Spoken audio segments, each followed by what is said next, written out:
নমস্কার, আমি সাধনা। আজকের বানাবো উচ্ছে চচ্চড়ি।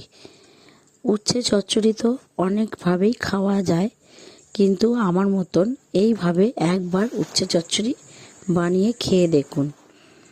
উচ্ছে চচ্চড়িটা খুবই টেস্টি হয়।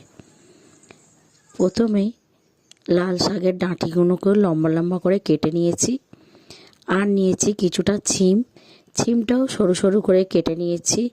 বেগুনগুলোও ছোট ছোট করে কেটেছি, কুমড়োগুলো সরু সরু করে একটু কেটে নিয়েছি, আর নিয়েছি একটা আলু, সেটাকেও ছোট ছোট ডুমো ডুমো করে কেটে নিয়েছি। আর যেটা মেন জিনিস উচ্ছেগুলোকেও আমি সরু সরু করে কেটে নিয়েছি।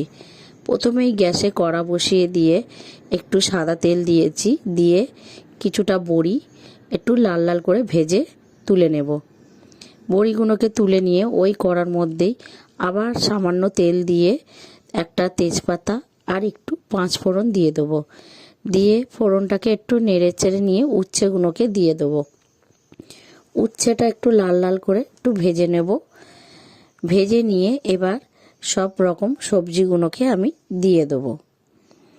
সবজিগুলোকে দিয়েও আমি ভালো করে নেড়ে চেড়ে ভেজে নেব। ভালো করে আমি উচ্ছের সঙ্গে সব রকম সবজিগুলোকে ভেজে নিয়ে দিয়ে দিলাম সামান্য একটু লবণটা আপনাদের স্বাদ মতন দেবেন। আর দিলাম 1 চামচ মতন হলুদ গুঁড়ো দিয়ে ভালো করে নেড়ে চেড়ে নিয়ে চাপা দিয়ে রাখলাম 2-3 মিনিটের জন্যে।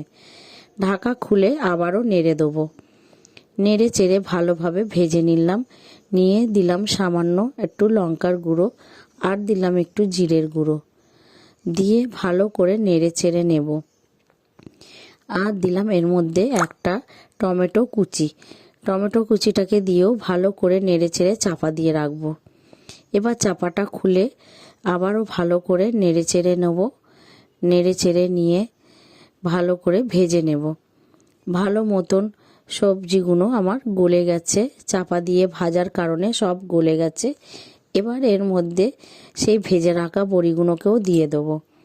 বড়িগুলোকে দিয়েও ভালো করে আমি সব রকম সবজির সঙ্গে মিশিয়ে নিলাম। নিয়ে এবার পরিমাণ মতন একটু জল দিয়ে দেবো। এটা ঝোল হবে না, এটা একটু শুকনো শুকনো চচ্চড়ি মতন হবে। জলটা দিয়েও আমি চাপা দিয়ে রেখে দিলাম 5 মিনিটের জন্যে। দিয়ে ঢাকা খুলে ভালো করে নেড়ে চেড়ে নেব। ভালো করে নেড়ে চেড়ে নিয়ে শুকনো মতন হয়ে যাবে। এবার আমার রেসিপিটা কমপ্লিট হয়ে যাবে। আর দেব স্বাদ মতন একটু চিনিটা আপনাদের পরিমাণ মতন দেবেন, না দিলেও অসুবিধা নেই, দিলে স্বাদটা একটু বাড়ে। আমার উচ্ছের রেসিপিটা কমপ্লিট হয়ে গেছে।